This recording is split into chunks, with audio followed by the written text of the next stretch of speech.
Olá galera, tudo bem? Professor Avilásio, hoje vamos dar seguimento às nossas aulas de Química para o segundo ano.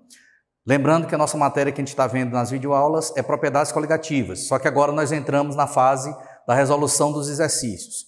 Na nossa videoaula anterior, nós resolvemos com vocês 4 modelos de questões envolvendo o reconhecimento de soluções moleculares, iônicas e fazendo a relação dessas soluções moleculares e iônicas com as propriedades e os efeitos coligativos. Mais uma vez, nós iremos reportar nessa nossa videoaula mais alguns modelos de questões com, digamos assim, testes semelhantes àqueles que vocês irão se deparar na resolução dos exercícios de vocês, tá certo? Com certeza, esses modelos de questões serão úteis na hora de você recapitular a sua matéria e na hora de você realizar questões que envolvam simulados, provas, alguns testes, inclusive provas do Enem e vestibulares tradicionais. Bom, essa é a nossa segunda videoaula contendo exercícios modelos. Então, a nossa aula de hoje vai ser exercícios parte 2, que é exatamente a continuação daquela nossa videoaula anterior. Para que vocês possam seguir exatamente a linha de raciocínio, seria interessante você voltar novamente no seu caderno, as suas anotações, para que você possa relembrar as propriedades e os efeitos coligativos. E a partir de hoje nós vamos começar a trabalhar um pouco mais com a questão quantitativa, Já vamos começar a envolver alguns cálculos, tanto envolvendo gráficos, como envolvendo também perguntas diretas, ok? Bom, na primeira questão da aula de hoje, nós temos uma questão que envolve o reconhecimento de um gráfico. Lembrando que a análise de gráficos é um dos temas bem recorrentes na prova do Enem. Normalmente questões que envolvem propriedades coligativas em provas do tipo Enem, em alguns vestibulares tradicionais, normalmente eles trazem no enunciado da questão a análise gráfica. Então a gente vai começar a se familiarizar na resolução de exercícios, olhando sempre para a análise gráfica de questões que envolvem propriedades coligativas, ok? Então, dando seguimento, já que nós vimos 4 questões na aula anterior, então a partir de hoje nós vamos começar a ver a partir da 5ª questão. Então, o 5º modelo de questão seria esse. Observe o gráfico abaixo e responda o que se pede. Observe que foi fornecido aqui um gráfico para vocês, onde você tem aquela história do eixo cartesiano, como eu comentei com vocês aqui durante as aulas. De um lado, no eixo vertical, você tem a pressão de vapor de um determinado sistema, e no eixo horizontal você tem a sua temperatura em graus Celsius. Observe que foi fornecidos 3 curvas, que foram chamadas de A, B e C. Então elas foram nomeadas apenas pelas letras do alfabeto A, B e C. Não foi ditas quais soluções seriam essas ou quais sistemas seriam esses. Do lado direito da questão, foi fornecido 3 sistemas numerados de 1 até 3, em algarismo romano. O sistema 1 seria uma solução de glicose a 0,5 molar. O sistema 2 seria apenas formado por água pura, solvente puro. E o sistema 3 seria exatamente uma solução de brometo de potássio 0,5 molar. Então, observe que na nossa questão ele forneceu um gráfico, onde ele colocou 3 curvas A, B e C, e ele forneceu para você 3 sistemas numerados de 1 até 3 em algarismo romano, colocando exatamente os tipos de sistema. E aí ele dá uma observação importante aqui embaixo na questão, que eu coloquei aqui em forma de asterisco. Considere temperatura constante. Por que a gente tem que considerar a nossa temperatura constante? Porque se houver variação de temperatura, vai haver oscilação de algumas propriedades coligativas. Como nós estamos trabalhando aqui com pressão de vapor, então a gente tem que manter a temperatura constante para os 3 sistemas, para que eles obedeçam exatamente as mesmas condições para serem analisadas. Tá certo? Bom, então a pergunta que é feita está aqui em cima. Relacione as curvas A, B e C com os sistemas 1, 2 e 3. Então, ele quer que você relacione a relação, mostre a relação que existe entre as 3 curvas do gráfico com os 3 sistemas. Ou seja, você vai dizer quem é quem aqui na resolução da questão. Se vocês estiverem lembrados na nossa videoaula anterior, caso não estejam, façam primeiro uma revisão da videoaula anterior. Eu mostrei para vocês que a gente deve seguir exatamente um passo a passo na hora de resolver questões envolvendo propriedades coligativas. Primeiro, reconhecer cada um dos sistemas, saber a natureza dele, se ele é um sistema molecular ou se ele é um sistema iônico. Porque a gente já viu aqui nas nossas videoaulas que sistemas iônicos em relação a sistemas moleculares de mesma concentração apresentam comportamentos coligativos diferenciados. O segundo ponto é descobrir a quantidade de partículas em solução, caso você tenha solução. Se for um soluto molecular, a quantidade de partículas sempre o Q igual a 1. Se for um soluto iônico, basta você fazer a dissociação iônica para descobrir a proporção entre o cátion e o ânion, ou seja, o íon positivo e o íon negativo, e descobrir o valor de Q.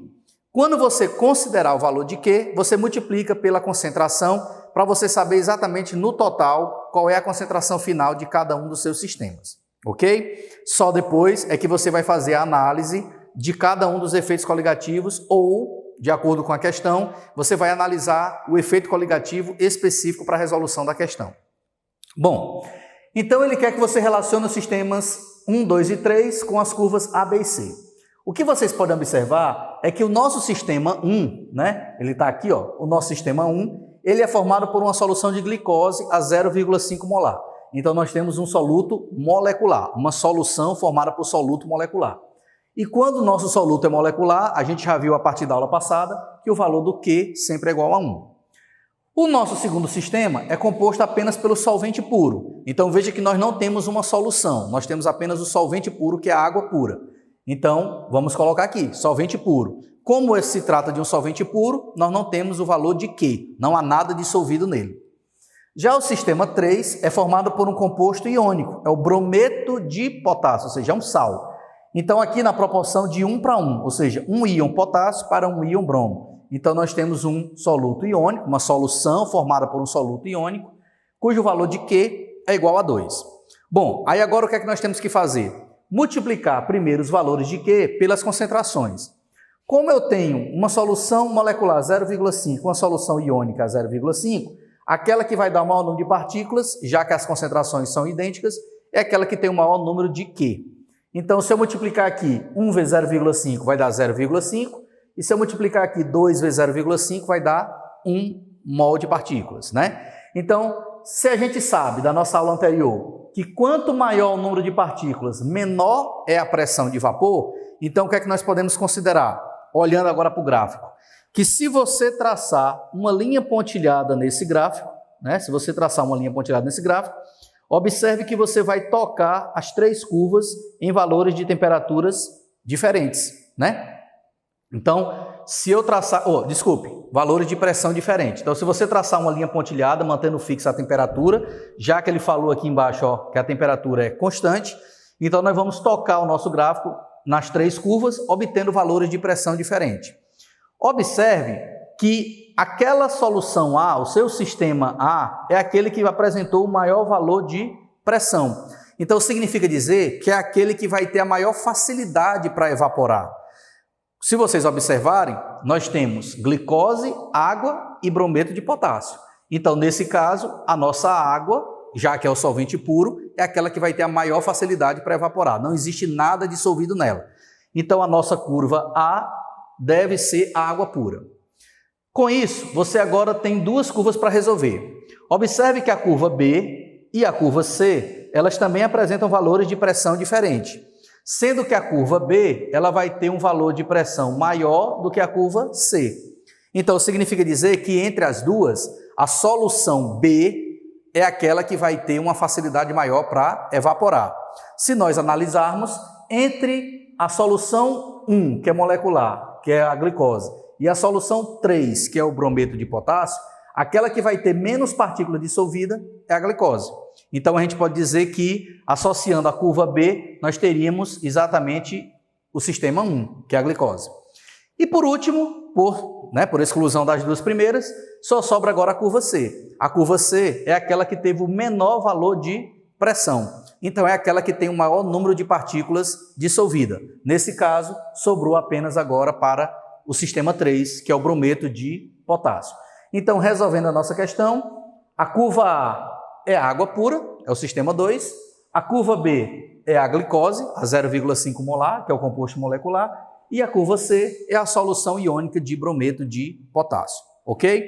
Então, veja que aí foi uma questão que envolveu o reconhecimento de sistemas, soluções e solvente puro com as curvas de um determinado gráfico, no caso, envolvendo pressão de vapor, que é uma das primeiras propriedades que nós estudamos, ok? Bom, Passando agora para a questão 6, que seria a nossa segunda questão de hoje. A questão 6, ela já envolve aqui o aspecto quantitativo. Então, vamos lá. Uma solução de glicose, olha aí, ele está dizendo que é uma solução molecular, glicose, é isotônica ao sangue humano. Olha essa palavrinha aqui como ela é importante. Então, ele está dizendo aí que o sistema de glicose, ou seja, a solução de glicose formada, é isotônica ao sangue humano. Continuando. Sabendo que a pressão osmótica do sangue é 0,5 atm, olha aí, já foi fornecido o valor da pressão osmótica do sangue.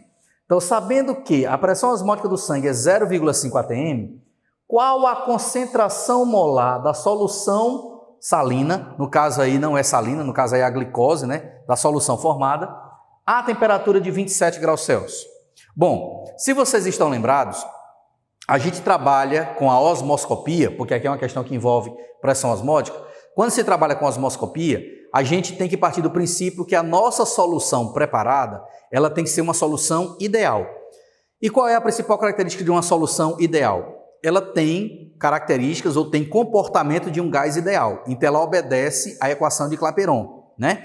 No caso da pressão osmótica, você vai ter π é igual a mRT, ou seja, molaridade vezes a constante universal dos gases, vezes a temperatura. Só que essa temperatura, galera, não pode estar em graus Celsius. Essa temperatura tem que estar em Kelvin, que é a temperatura absoluta. Então, um dos primeiros cuidados que você vai ter aqui, qual é? Transformar sua temperatura 27 graus Celsius para a temperatura Kelvin. E vocês estão lembrados que, ao transformar a temperatura em Celsius para a temperatura Kelvin, a gente soma, né, a temperatura em graus Celsius mais 213, né? Então, se a gente somar 27 com 213, nós vamos encontrar exatamente 300 Kelvin, tá certo? Bom, 273, né? 273 com 27 vai dar 300 Kelvin. Outra informação importante é que ele diz que a solução de glicose é isotônica. Então, a gente pode começar a responder nossa questão da seguinte forma. A pressão osmótica do sangue, ela vai ser igual à pressão osmótica da nossa solução. Elas não são isotônicas? Então, se são isotônicas, as duas pressões são iguais, né? Iso de igual. Então, a pressão osmótica do sangue é igual à pressão osmótica da solução. O valor da pressão osmótica do sangue foi fornecido, 7,5 atm. Então, isso aqui vai ser igual à pressão osmótica da sua solução de glicose. Mas como é que se calcula a pressão osmótica? Molaridade vezes R vezes T. Então, nós vamos ter a molaridade vezes R vezes T da glicose. Observe que não há necessidade de você trabalhar com o fator de correção. Por quê? Porque a sua solução é de glicose. E toda solução molecular, o fator de correção sempre é igual a 1, né? O Q é sempre igual a 1. Então, o I também vai ser igual a 1. Então, fazendo agora a resolução matemática, ele quer que você calcule a concentração da solução. Então, isolando aqui a molaridade, você vai ter que a molaridade vai ser 7,5 dividido pelo produto R vezes T. Qual é o valor da constante universal? 0,082. E o valor da temperatura transformada é 27 mais 273, que deu 300 Kelvin. Então, fazendo agora o uso da matemática, nós vamos encontrar que a molaridade vai ser 7,5 dividido por 24,6. Fazendo esse cálculo aí na sua casa, você vai encontrar um valor aproximado de 0,3 molar, tá certo? Então, resolvendo aí a questão de número 6, nós encontramos que a nossa solução de glicose, que foi preparada aqui para a questão e que é isotônica em relação ao sangue, ela deve ter uma concentração aproximada de 0,3 molar, ok? Então, agora vamos dar seguimento para a questão de número 7. Bom, então agora dando seguimento, a gente vai para a nossa sétima questão, né? A sétima questão, que seria a terceira questão que nós vamos resolver hoje.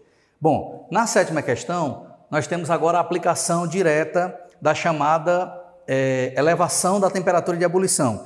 Então, nós vamos trabalhar agora com a ebulioscopia, né? Então, a sétima questão diz o seguinte: uma solução aquosa de frutose, aí você lembra que frutose é um carboidrato e, como tal, é um composto molecular.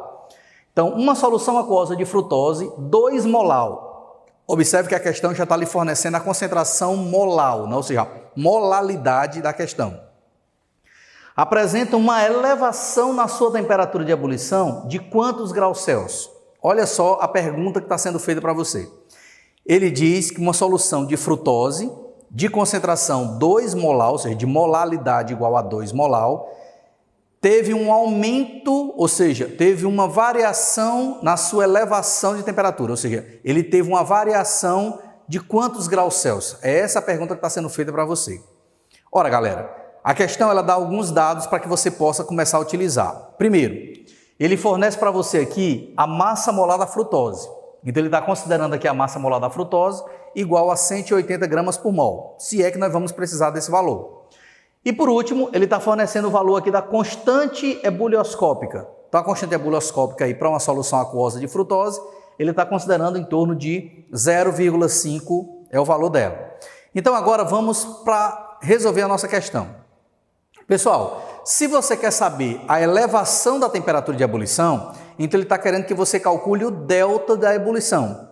Se você está lembrado das nossas aulas anteriores, a gente viu que o ΔE, ou seja, que o fenômeno da ebulioscopia, né, o efeito ebulioscópico, ΔE, é calculado como sendo a constante ebulioscópica, KE, vezes a molaridade, W, vezes o valor de I, que é a constante, o fator de correção de Van Hoff. Mas na questão em si, nós estamos trabalhando com um composto molecular. Então, se o nosso composto é molecular, a gente sabe que toda vez que o composto é molecular, o valor do I, o fator de correção, é igual a 1. Então, ele quer, na verdade, pessoal, que você calcule o ΔE. Ele não está querendo que você calcule a temperatura de ebulição da solução. Ele quer que você calcule a variação dessa temperatura, ou seja, de quantos graus Celsius ocorreu a elevação dessa temperatura. Lembrando que, como a solução é aquosa, a gente tem a água entrando em ebulição a 100 graus. Então, se agora a sua solução é de frutose em água, essa temperatura com certeza vai ser maior do que 100 graus, certo? Então, resolvendo a questão, nós temos isso. ΔE é igual a KE, que multiplica W vezes I. Eu quero calcular o valor de ΔE, que é exatamente essa elevação. Então, ΔE vai ser igual a 0,5, que é a constante ebulioscópica fornecida, vezes 2, que é o valor aqui, ó, da concentração molar, vezes 1, já que a frutose é um composto molecular. Então, nós temos ΔE é 0,5 vezes 2 vezes 1. Fazendo esse cálculo, nós descobrimos que ΔE é de 1 grau Celsius. O que você pode deduzir a partir dessa resposta? Você já encontrou o resultado que você queria. O delta da elevação, ou seja, a elevação da temperatura foi de 1 grau. Como a sua solução é aquosa, a gente pode deduzir duas coisas. Primeiro, que a temperatura da solução, a temperatura do solvente puro seria 100 graus Celsius, e como o valor do delta é 1, a gente pode dizer que a nossa solução tem temperatura de 101, ou seja, a água pura ferve a 100. A minha solução de frutose a 2 molar, ela vai ferver a uma temperatura de 101 graus, porque o valor do delta foi de 1. Então, se ela elevou em 1 grau, de 100, que é o valor do padrão da água, passa para 101, tá certo? Então, essa aqui foi uma dedução que nós fizemos que não pertence à resposta da questão. A resposta da questão que ele queria saber era exatamente de quanto é essa elevação da temperatura de ebulição. Então, a resposta, 1 grau Celsius.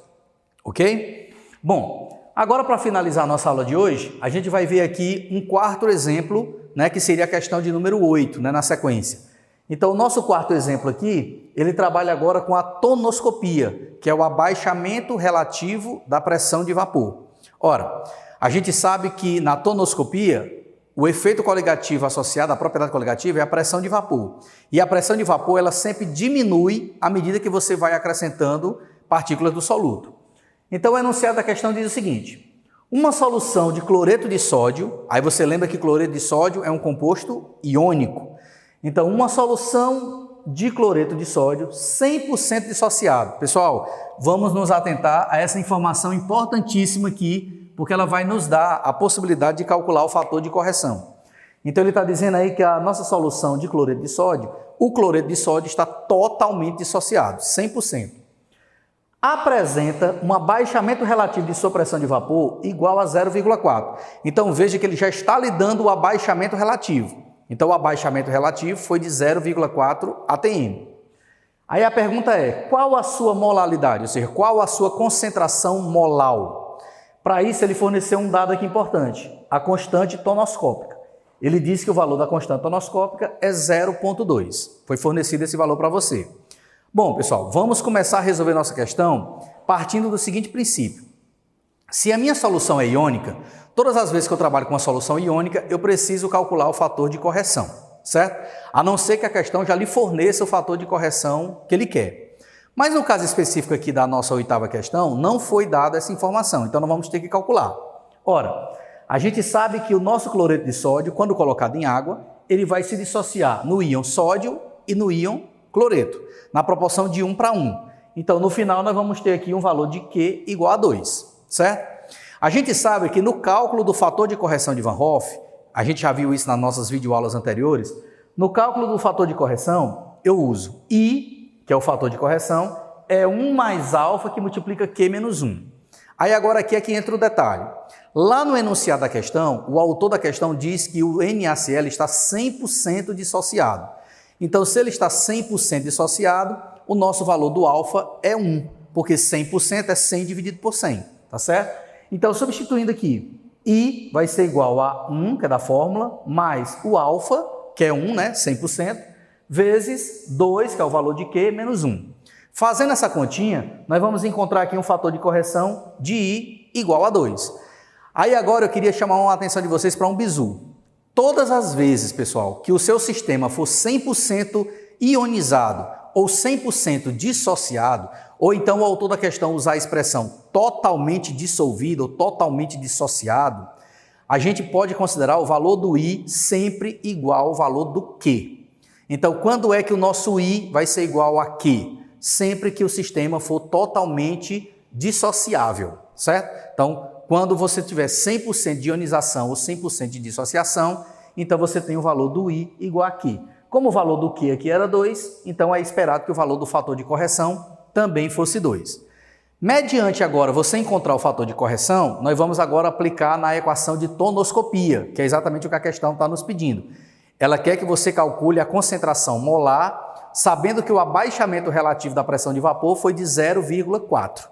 Então, agora aplicando aqui na equação de tonoscopia, ΔP sobre P2, lembrando, pessoal, que ΔP sobre P2 é exatamente o abaixamento relativo. Então, ΔP sobre P2 é a constante tonoscópica vezes a molaridade vezes I. Então, substituindo, quem é o abaixamento relativo? 0,4, foi fornecido na questão. Então, 0,4 vai ser igual. Quanto é o valor da constante? 0,2. Vezes a molaridade, que é o que ele quer que você calcule, vezes o valor do I, que é 2.